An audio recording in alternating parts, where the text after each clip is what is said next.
Hello and welcome back to 365 Days with mxmtoon. I'm Maia, a singer, songwriter, videomaker, Oakland native, and lover of civil rights. I'm also a huge history nerd. I love untold stories, gross facts, hidden secrets, anything weird, dark, or inspirational from the past. So let's delve into today's history. It's 365 with mxmtoon. New facts every day, so don't leave too soon. I'm gonna teach you stuff, no it won't be tough. Gonna go a year till you've had enough. It's 365 mxmtoon. I've talked about Martin Luther King Jr. a few times before, but he was an inspiring person with an incredible life, so I'll probably never run out of stories about him. This one is about one of the times he got arrested, during a sit-in at a lunch counter in Atlanta, Georgia. Morehouse College student Lonnie C. King, no relation, asked MLK if he would come to the protest. King later wrote in one of his autobiographies that he felt it was a moral obligation to participate in protests with students. King and 280 students from local colleges in Atlanta staged a sit-in at the Magnolia Room, the restaurant at Rich's department store. Rich's department store had very particular rules about segregation. Black Americans could purchase items from the store, but they were not allowed to try on clothes or dine in at the restaurant. This is what King and the students were protesting in October of 1960. King and his allies chose to make the Magnolia Room the center of their protests because of its place as an Atlanta institution, even though many department stores had similar unjust segregation rules. Across the South, lunch counters and restaurants were beginning to integrate, so they jumped on this opportunity to continue the efforts in their city of Atlanta. King and the 52 students who were arrested on the charge of not leaving private property when asked. 16 of the charges were dismissed outright, and the other 35 people were released on bond. Eventually, all the students were freed, but King was sentenced to 4 months in prison. The court stated that it was because he had a previous charge of driving in Georgia without a license. That arrest, too, had been basically bogus.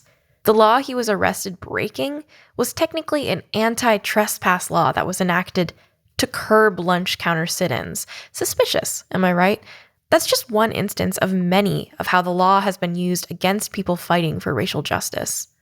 Luckily, King didn't have to serve the full sentence. Legal help arrived and he was released within a week. Even presidential candidate John F. Kennedy came to King's aid. Him and his brother, Bobby Kennedy, convinced a judge to grant King a bond. He was released just a few days later, on October 27th. It's believed that Kennedy's actions helped him win the presidential election just a few days later, narrowly beating Richard Nixon. Stay tuned for more on Nixon. So that's the story of this specific sit-in, but what about other sit-ins that accomplished things during the civil rights era? Can we learn something about them to apply to our activism today? The sit-ins had tangible results, which can be a challenge in certain kinds of activism. Probably the most famous sit-in was the February 1st, 1960 sit-in at the Woolworth lunch counter in Greensboro, North Carolina, which inspired the one that King was arrested at. 4 students purchased items at the store and sat to eat them at the lunch counter. A waitress asked them to leave, but they stayed in place. They thought they'd be arrested, but the store didn't call the police. They stayed seated for an hour until the store closed. The next day, 24 students came and sat at the Woolworth lunch counter. The staff didn't confront the students, but local media came on the scene to observe and report. On the 3rd day, the students formed the Student Executive Committee for Justice as a way to properly coordinate their actions. This inspired student protests all over the South. Nashville, in particular, had strong results from its sit-ins. One Vanderbilt student, James Lawson, led nonviolence workshops based on the teachings of Gandhi, and students from Black colleges all over Tennessee came to attend. Out of these workshops and protests came some of the most well-known civil rights leaders of the next generation, like John Lewis and Marion Barry. These protests put public pressure on stores and restaurants to remove segregation policies. King later stated of the campaigns, "They were an electrifying movement of Negro students that shattered the placid surface of campuses and communities across the South." It's a reminder that community organizing and legal aid are still extremely important in protest situations today.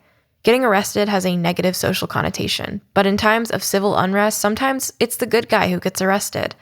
King himself was arrested 30 times throughout his life, willing to put his body, safety, and life on the line to secure freedoms for other Black Americans.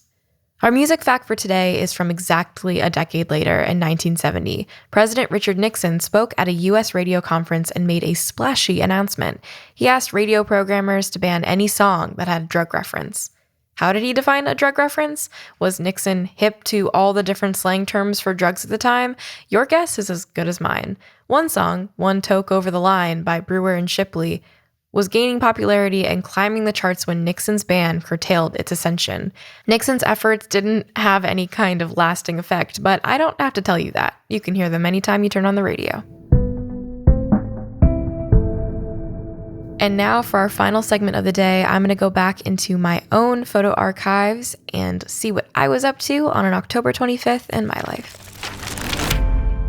Oh my goodness. So on October 25th, 2018, I made my first flight towards New York with my dad to meet up with my management, my current managers, who I love very dearly.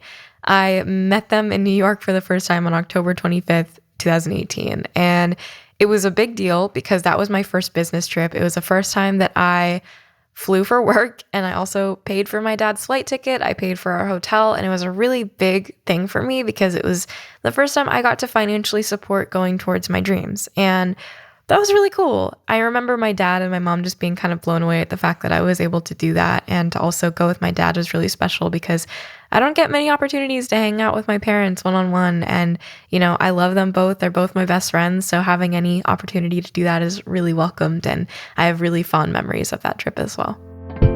And that's all for today's episode. Thanks so much for listening, and please subscribe on your favorite podcasting device. I'll see you tomorrow. It's 365 with mxmtoon.